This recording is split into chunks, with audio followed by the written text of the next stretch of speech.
Tudo que tem em cima da terra, abaixo do céu, que Deus criou, o primeiro transporte que Ele criou foi o carro de boi.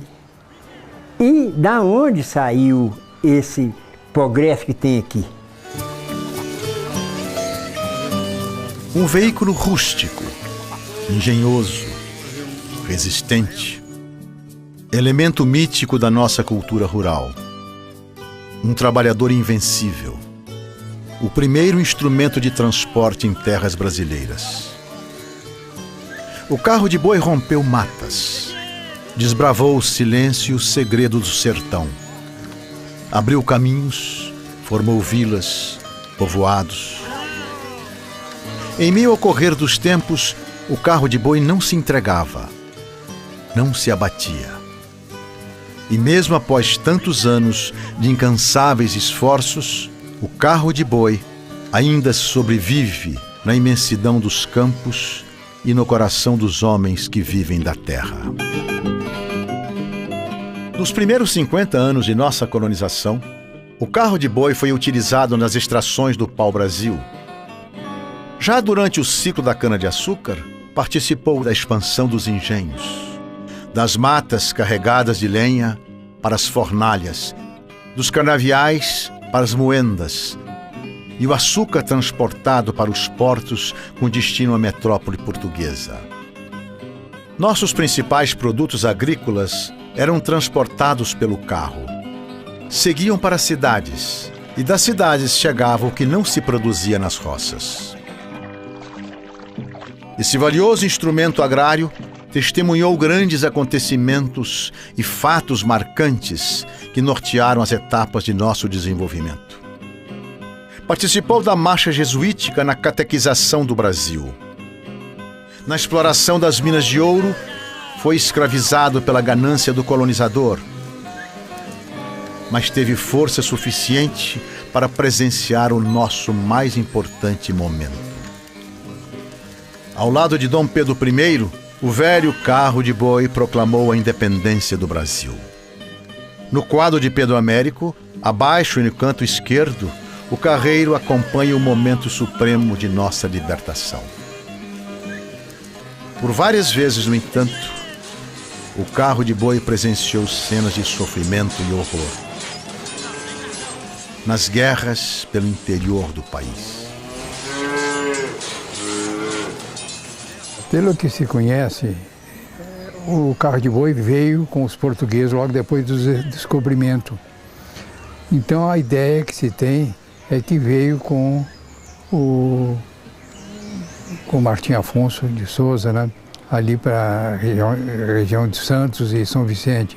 Depois, em 1530. Depois também é certo que veio com Tomé de Souza em 1549 para a Bahia. O Tomé de Souza trouxe bois e gados, né? Primeiro governador-geral do Brasil. De modo que o carro de boi veio, os bois, tá? A utilização foi imensa, porque até então só tinha os índios. E se não fosse o carro de boi, nós não tínhamos o que nós temos hoje, puxado pelo carro de boi. Tudo, você precisa de um pau, você pega o carro de boi. Você precisa de qualquer uma coisa, você pega o carro de boi. É igual nós conversamos. Muitos lugares, o carro de boi, o trator não vai, o caminhão não vai, mas o carro de boi vai. Primeiro que seja com a junta de boi só, ele vai lá e tira aquele trem. Se fosse seguir o tratado que havia na época de Tordesilhas, o Brasil seria só um pouco mais que a costa aí até no Minas Gerais. Com o carro de boi, com os bandeirantes, eles levaram a civilização portuguesa até quase que os Andes, né? Foi o Mato Grosso, o Amazonas, o Acre. O alargamento do território brasileiro se deve muito aos bandeirantes e ao carro de boi que transportava. Se os portugueses descobriram o Brasil, não tem dúvida que o carro de boi ajudou a descobrir o interior do Brasil. Por mais de 400 anos, desde que desembarcou no país, O carro de boi tem sido um instrumento de extrema relevância para a expansão rural brasileira. Longas viagens de produtos agrícolas só se faziam possíveis pelas rodas maciças do carro, pela marcha resistente e compassada dos animais. Mesmo com a evolução dos tempos, com o advento de importantes descobertas na atividade rural e com meios de transporte cada vez mais modernos, há ainda quem viva do ofício de construção do carro de boi. Um carro de boi bem feito, com todas as peças bem cortadas e montadas, pode ficar pronto em 30 dias. Um dos grandes segredos é saber esperar o tempo certo do corte da madeira. Para a produção das rodas, a sucupira tem a preferência. Das matas até o corte da madeira para formar as duas peças, o tempo de maturação pode chegar a 2 anos. É um trabalho de puro artesanato, que pode dar ao carro uma vida de mais de 50 anos. A minha vida foi ganhando dinheiro, fazendo carro de boi e ferragem de carro de boi. Ainda ganho dinheiro até hoje com isso aí. A minha roça é essa. Antigamente, os antigos diziam que um preço de um carro era o preço de uma junta de boi de guia boa. Então, uma junta de boi de guia, hoje, é valor de umas 3 vacas boas. De 3 vacas boas de leite. Tem muita encomenda, não fica à toa nem um dia e só trabalha no carro de boi. Eu considero os bois como meu amigo, meu companheiro, que a gente trabalha junto dia a dia. Ele nasce, eu vejo ele nascer, cresce, eu amanso, com amor, com carinho. Então eu considero ele como meu amigo e meu companheiro de trabalho de dia a dia. E nós vivemos juntos a vida inteira. Nessas alturas, se fosse um trem que tivesse condição, eu compraria todos aqueles boi que me ajudou a construir a minha vida, a minha casa, meu pedacinho de chão, o que eu fiz para o meu pai, o que eu fiz para alguns companheiros, alguns amigos, meus filhos. Eu compraria tudo e botar lá dentro do meu pasto e deixar morrer de velho lá, agradecendo eles, para que ninguém comesse eles pelo que eles fez por mim. Valeu a pena, porque eu nunca fiz para eles, apenas judiei com eles. E eles apenas me ajudou.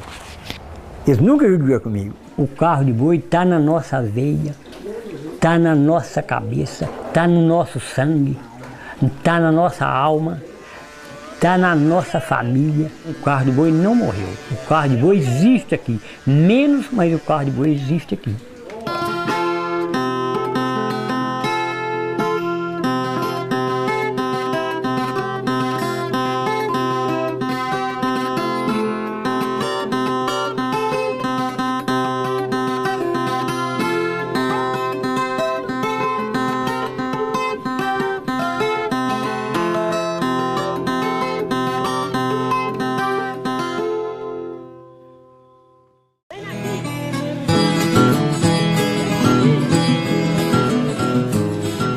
O carro de boi corta estradas, rompe a terra batida, viaja pela imensidão do cerrado. Ora em comboios, ora solitários. Respiram a poeira do mato e transformam a paisagem do sertão. O destino previamente traçado é a festa do Divino Pai Eterno em Trindade, interior de Goiás. E viva o Divino Pai Eterno! A cidade recebe o maior desfile de carros de boi do país. Neste ano, foram mais de 300 carros inscritos. A festa religiosa atrai fiéis e devotos. E quando os primeiros carros rompem o portal do carreiro, a multidão acompanha com olhares crédulos e humildes o caminhar harmonioso de 2, 3, 4, inúmeras juntas. De um modo geral, o nome do carro de boi, dos bois de carro, é formado por 3 sílabas, sendo importante a tônica. A tônica, porque através da tônica o carreiro realça a tônica na hora que está comandando e chamando a atenção. E o boi, a gente tem a impressão que ele sente bem quando fala o nome dele. Ele, ainda que pareça incrível, ele entende. Aquilo que eu sempre falo, o boi carreiro, ele não fala português, mas entende o português. Tem certas palavras que são básicas, que faz andar. Vamos dizer aquele vamos, quer dizer, vamos para frente, né? Fasta, oa, espera um pouco, né? Que significa oa, de modo que é o seguinte, o boi carreiro, ele tem esse jeito, sabe? Os que não são bois carreiros não têm. Para entender o modo de pensar e agir de um boi carreiro, é necessário entender a natureza desses animais. Para o grande escritor mineiro João Guimarães Rosa, boi de carro pensa, sonha e fala. Em Sagarana, ele descreve a conversa de um grupo de bois de carro que levava uma carga pelo sertão mineiro. Um deles, o Canindé, dizia que os bois soltos não pensam como o homem. Só nós, bois de carro, sabemos pensar como o homem. Ao que o boi realejo replicava: podemos pensar como o homem e como os bois, mas é melhor não pensar como o homem. Eu tenho uma história para me contar de 2 bois que nasceu e trabalhou junto a vida inteira, até ficar velho mesmo, aí uns 12, 13 anos. Aí deu um acidente com um, ele morreu. Não morreu, mas teve que sacrificar ele, o Pinheiro. E ficou outro, trabalhava com ele a junta certa lá, que era o Chibante, ficou andando aí lá na fazenda, coitado, perdido, para baixo, para cima, ia num lugar, ia no outro, com que estava caçando um troço para comer, para andar. Aí um dia nós estávamos almoçando lá na fazenda, do lado de fora da casa. Aí ele veio lá do lado da bomba d'água, veio devagarzinho, devagarzinho. E eu tinha mudado a caveira do outro boi lá pro cio lá embaixo lá, e pendurei ela numa trava lá. Aí ele chegou lá de Balacô, ficou olhando aquela caveira do outro companheiro dele. E o boi tampou, saía água no boi para tudo enquanto é lado. Assim, chorando mesmo, e continuou lá chorando, tem prova, tem tudo. É uma opção de gente que viu isso lá na fazenda, lá o boi chorando por causa do outro que tinha morrido lá. E eu chorei mais que o boi, ó. Chorei não, é só eu falar, até hoje ainda me dói assim por dentro de coisa, de tristeza. O dia que eu morrer, eu quero ir lá para São Pedro, quero ir dentro de um carro de boi. Se tiver condições, Deus vai me levar dentro de um carro de boi e chega lá e me colocar lá no lugar de eu ficar dentro de um carro de boi lá, e ao menos para me olhar ele. Se eu não puder carregar, ao menos olhar ele, eu quero. O carro segue sua viagem sem fim. E assim corre o tempo, as estações, o dia após dia.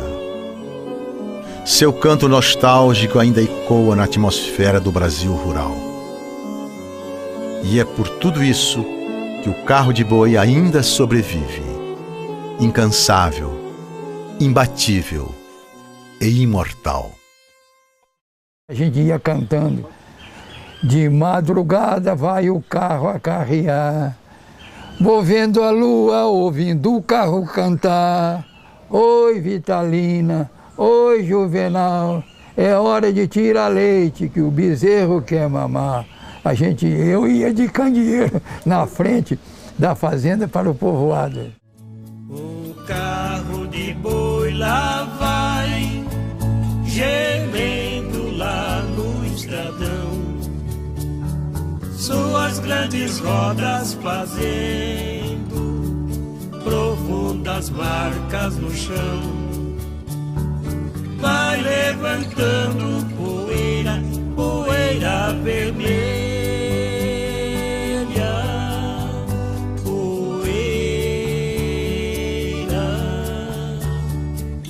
poeira do meu sertão.